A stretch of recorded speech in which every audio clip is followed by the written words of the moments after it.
Baik, Assalamualaikum warahmatullahi wabarakatuh. Bertemu lagi di channel Kalijaga Institut Bimbel CPNS Terbaikmu. Hari ini teman-teman kita akan belajar bagaimana cara super mudah silogisme 3 premis ya. Ini yang banyak muncul di CPNS 2023 kemarin ya.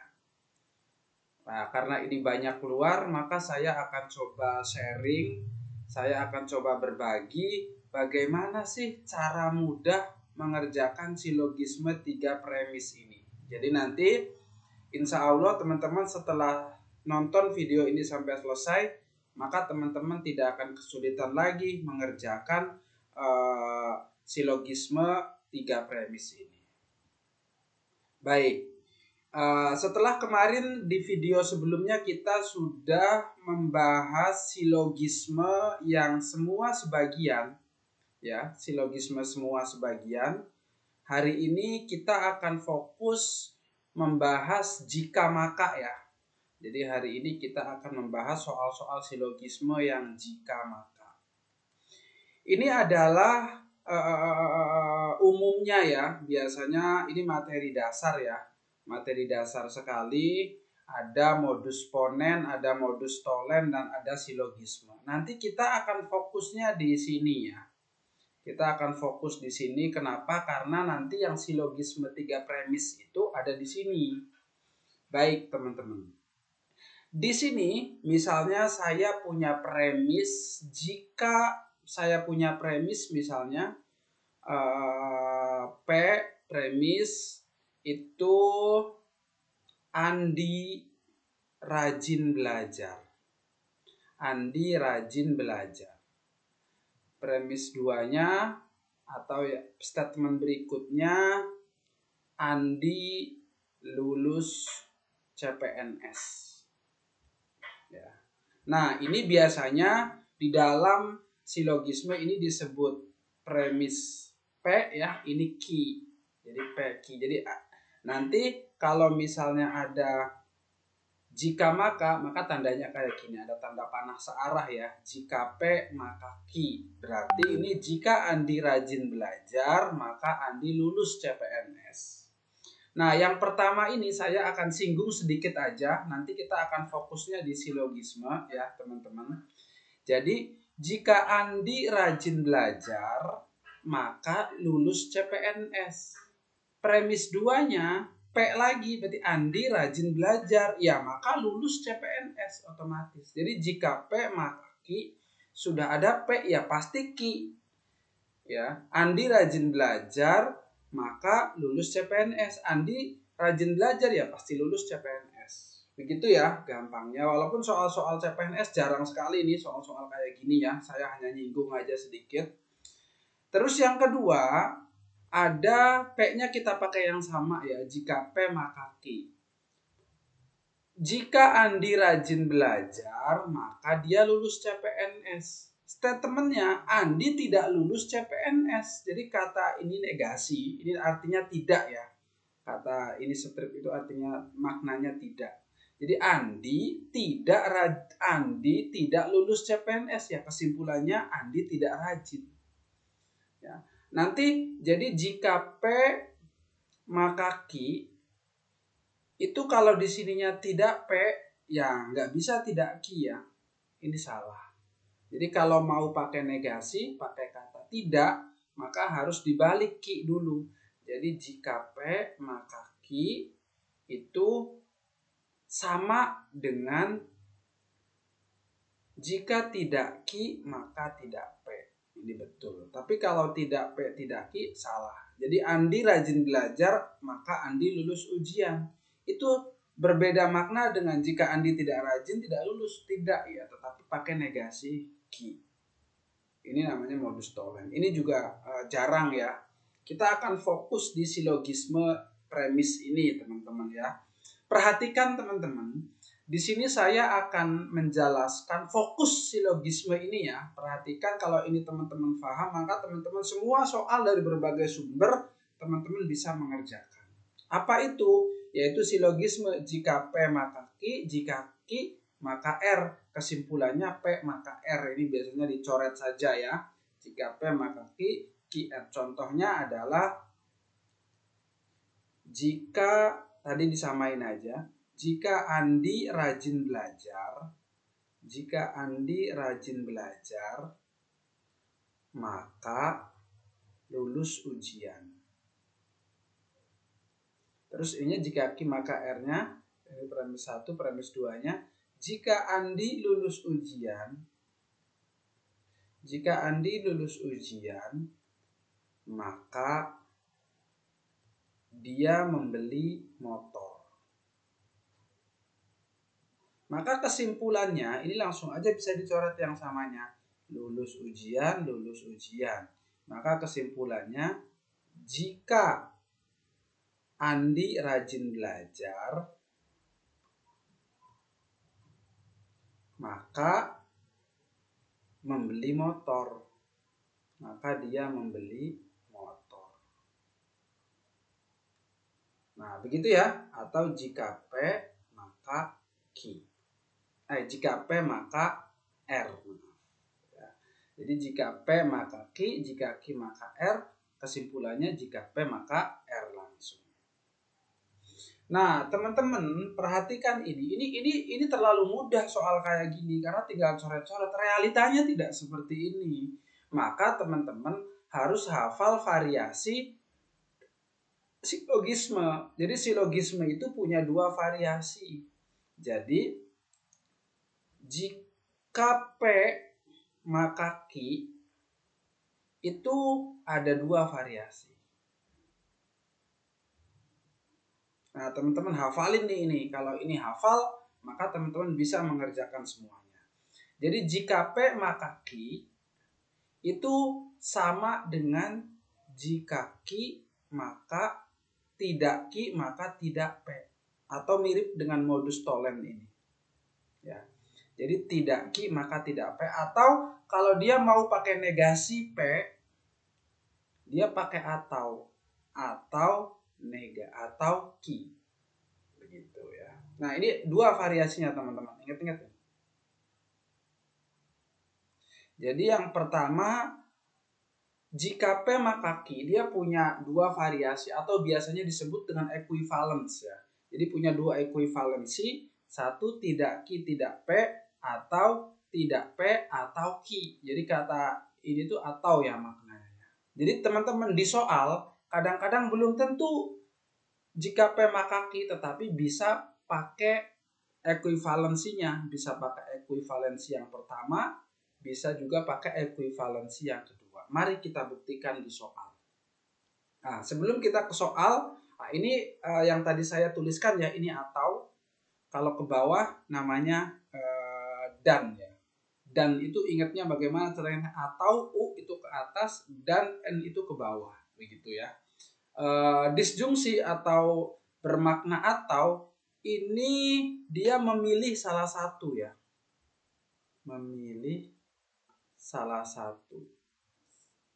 Contohnya nih, Nabila diterima kuliah di ITB atau STAN. Pakai kata atau kan. Nabila tidak kuliah di ITB. Ya berarti Nabila kuliahnya di STAN. Karena salah satu. Kalau tidak di ITB ya di STAN. Kalau di STAN ya berarti, kalau tidak di STAN ya berarti di ITB. Kalau dan, dia harus keduanya. Harus keduanya. Ya.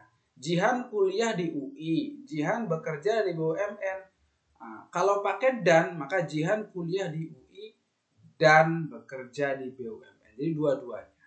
Begitu ya, ini hanya informasi saja. Kalau dan itu harus keduanya, kalau atau itu salah satu. Oke, kita buktikan ke soal yang tadi variasinya. Teman-teman jangan lupa, saya tulis ulang di sini bahwa jika P maka Q punya 2 variasi. Satu, negasi Q maka negasi P. Yang kedua, negasi P atau Q. Nah, begitu ya. Perhatikan. Jika cadangan minyak suatu negara mulai langka, maka harga BBM di pasaran pasti naik. Q. Jika P maka Q-nya harga BBM di pasaran pasti naik. Jika harga BBM naik, berarti sama dengan Ki ya, berarti ini Ki, maka harga bahan pokok di pasaran juga naik, maka R. Ya. Ingat teman-teman, tadi ini silogisme normal, berarti ini sangat mudah kalau ada soal kayak gini. Jika P maka Q, jika Q maka R. Maka teman-teman bisa dipastikan kesimpulannya adalah, jadi teman-teman harus selesaikan dulu dua premis ini. Terus yang ketiganya, ini sudah 3 premis ya.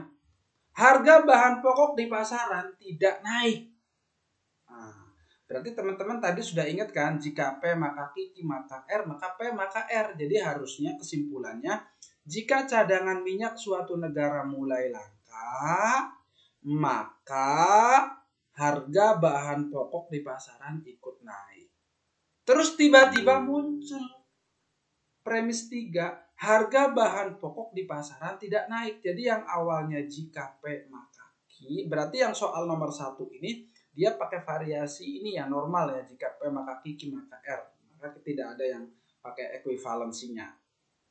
Jika P maka Q, jika Q maka R, ini dicoret.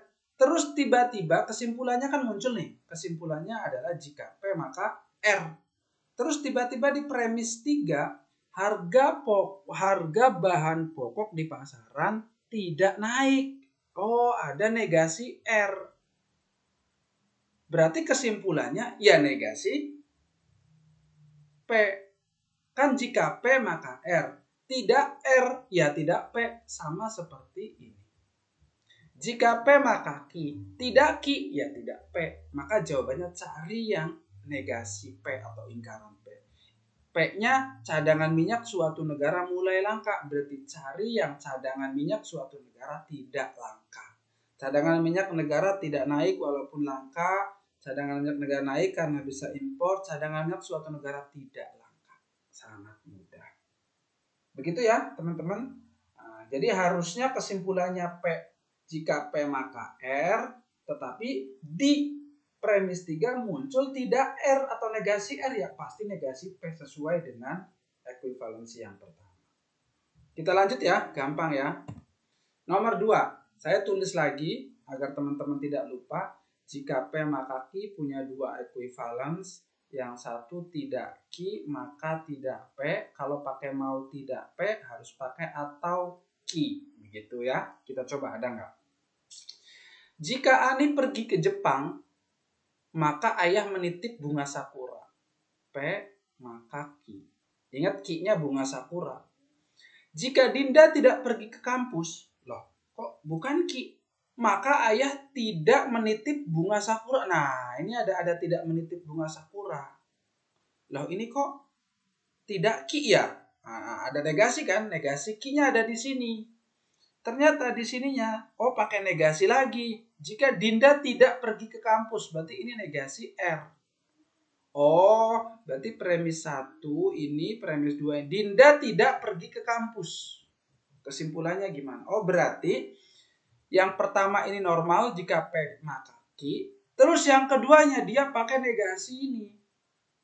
Yang harusnya jika Q maka R, dia menggunakan tidak R maka tidak Q. Berarti harus kita balikin dulu. Ya, dibalik ke P maka Q. Yang awalnya tidak R tidak Q, kita balikin dulu. Berarti awalnya kata-kata yang kedua ini. Berarti kan harusnya P Q ini kan tidak R tidak Q. Maka harusnya itu QR. Harusnya jika ayah menitip, ini kan ada negasinya, kita coret negasinya. Ini juga kita coret. Kita balikin kan. Berarti jika Ani pergi ke Jepang, maka ayah menitip oleh-oleh bunga sakura. Berarti aslinya jika ayah menitip bunga sakura, maka Dinda pergi ke kampus.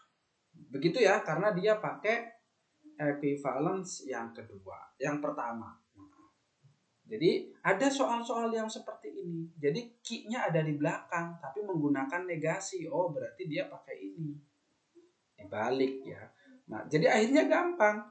Dinda tidak pergi ke kampus. Jadi awalnya jika Ani pergi ke Jepang, ayah menitip bunga sakura. Jika menitip bunga sakura, Dinda ke kampus. Dinda tidak pergi ke kampus. Nah, ini negasi R-nya. Ya, Dinda tidak pergi ke kampus kan, negasi R. Ya, berarti negasi P, Ani tidak pergi ke Jepang. Begitu ya, teman-teman. Jadi di soal-soal CPNS terbaru tuh yang awalnya apa? Jika P maka Q, jika Q maka R, itu tidak selamanya kayak gini dibuatnya. Jadi ininya bisa menggunakan dibalik. Jadi di soal ini tuh jika P maka Q, yang harusnya itu jika Q maka R, dia pakai kebalikannya. Tidak R, maka tidak Q. Nah, maka kita kembalikan dulu ke sini. Nah, begitu ya teman-teman, kesimpulannya ya sama. Jika P maka R, terus di sini dia muncul tidak pergi kampus, berarti Ani tidak pergi ke Jepang. Oke, soal selanjutnya teman-teman. Saya tulis lagi agar teman-teman tidak lupa. Jika P maka Q punya dua variasi. Dibalik, belakang Q dulu baru P. Ada negasinya. Kalau mau P dulu pakai atau Q. Jika Jihan rajin belajar, maka ujiannya nilai ulangannya bagus. P maka Q. Jihan nilai ulangannya tidak bagus. Oh, ini Q-nya tapi pakai negasi. Atau, oh ini berarti pakai variasinya. Atau ayah memberi hadiah. Nah, gampang kan? Berarti di ini premis 1, ini premis 2. Di premis 2 dia menggunakan variasi yang kedua. Bener gak? Bener. Kita lurusin lagi jika P atau jika P maka Q lagi. Jadi artinya ini tuh jika Jihan rajin belajar, nilai ulangannya bagus. Jika ulangannya bagus, maka ayah memberi hadiah. Tapi dia pakai ini ya. Berarti kita tinggal lurusin aja. Ininya di jika Q maka R. Ininya dihilangin. Ayah tidak memberi hadiah. Tiba-tiba muncul negasi R. Ya berarti kesimpulannya negasi P. Jihan tidak rajin belajar. Begitu ya. Jadi teman-teman harus paham ini.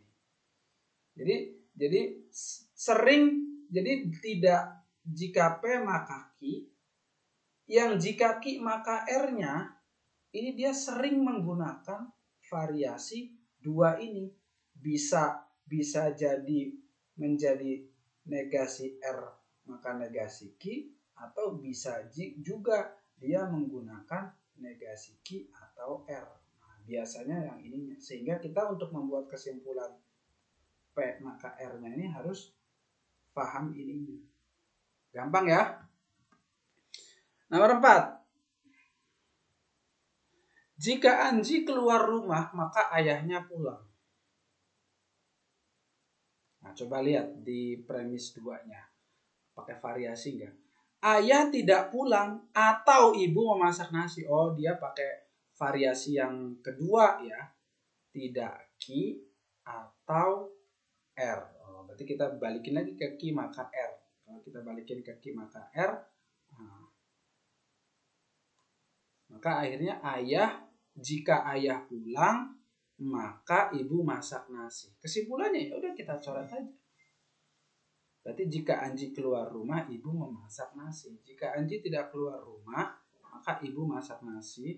Jika Anji keluar rumah, maka ibu masak nasi. Tidak valid, ayah pulang. Begitu teman-teman. Gampang ya? Oke. Soal nomor 5, teman-teman. Jika tidak patroli wilayah, Pak Polisi sedang bertugas di kantor. Jika tidak bertugas di kantor, loh kok negasi Q? Pak Polisi sedang beristirahat. R. Jika P maka Q, tidak Q, R.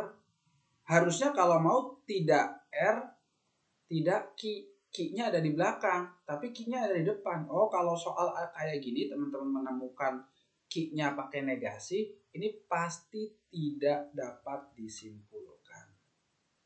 Kenapa? Ya kan harusnya jika P maka Q, jika Q maka R. Kesimpulannya baru R. Kalau di soal ini, jika P maka Q, terus tiba-tiba negasi Q, R. Kan nggak bisa disimpulin.